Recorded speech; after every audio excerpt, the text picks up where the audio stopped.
stop the bad guy. You didn't hear that sound because nobody wanted to do anything. Nobody. Listen to the beauty of that sound. Seriously. And that's the real deal sirens. They're not politically correct sirens. You hear them, they're about 3 miles away. That's great. What a beautiful sound. They're stopping crime. That's what they're doing. So we're done with the voices of fools. They're fools. And death threats. And we're going to make our cities safe. And I thought it was Charlie's, one of his biggest dreams was that. He couldn't believe it. Chicago's going to be a great city again. We've already, we sent people in there 6 months ago, and this governor said, well, crime is down. Yeah, that's because we had the FBI in there for 6 months, just preparing it for the bigger surge. And they've done a great job, the cash and the FBI. They've done a great job, and they love doing it, They love being able to do it. They were restricted from doing it. They couldn't do anything. And now they're totally unrestricted. All they have to do is stop crime. And they're doing it. By the way, Memphis, as you know, you heard they went in about a week ago. One of the most dangerous places in the country. It's really in the world. It's not just the country. They have very few cities that would compare to some of these cities. You go to Afghanistan, you say, oh, that's unsafe. Well, the crime numbers are much better than the crime numbers in places that we have. So Memphis, I understand, is doing unbelievably in 1 week. It's like a different place. And this took 12 days, and then after that, we just perfected it. But after 12 days, we had good safety here. After 1 month, it's like, it's really amazing.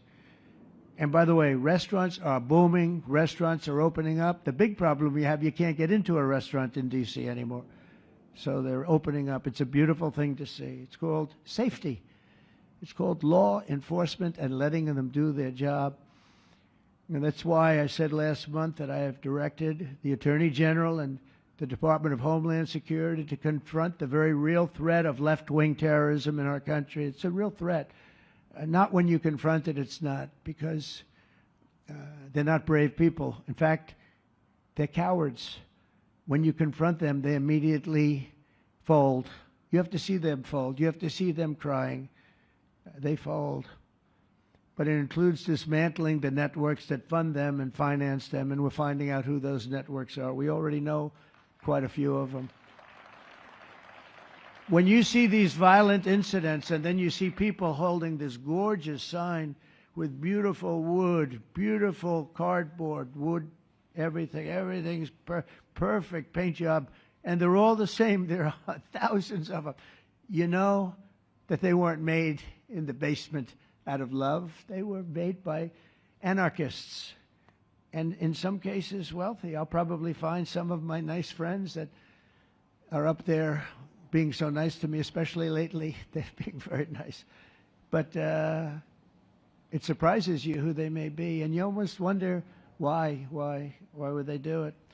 But they're hurting our country, and we're really taking it back one by one. If we didn't go into Los Angeles early on in the administration, the commissioner, the chief of police, Los Angeles, said if they didn't go in, we would have lost our city. Now, they already lost 25,000 houses to fire because they wouldn't let the water come in from the Pacific Northwest, which they should have done. I said, you better do it. They didn't do it, and we had 25,000 homes where they had no water in the sprinklers, they had no water in the fire hydrants. It would have been a different kind of a thing if they did what they were supposed to do. We had to break in. We broke in and had the water come down. They said for the environment, great, they lost 25,000 houses. It's incredible. But the commissioner said without the federal government and President Trump's intervention, we would have lost the entire city. And we have the Olympics going there soon. I got the Olympics. We have the Olympics. We have the World Cup. And we have, most importantly, we have the 250th anniversary of our country. That's going to be most important. And all of these things are happening. And we're going to have safe cities. We're going to have very, very safe cities. So 1 month after Charlie's death, we still feel the terrible shock and the pain of his loss like just about nobody I can think of. Charlie Kirk was one of a kind. He was unstoppable. And he really was. Boy, when he had an idea in his head, he would call me, sir, please, you haven't done it yet. I said, Charlie, relax. Just relax.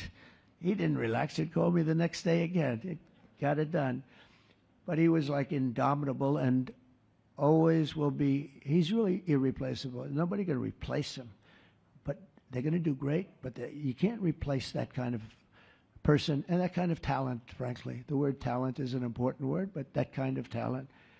So we hold his memory in our hearts forever. Every single day of this administration, we will continue to carry out the mission for which he lived, and he really did. He lived for this country. He lived for his wife and his family, but he lived for this country too.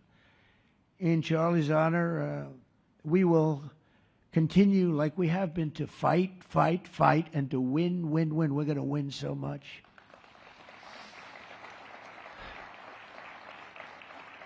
So the Presidential Medal of Freedom is a big deal. You have the Congressional Medal of Honor, military, and the Presidential Medal of Freedom, which is civilian.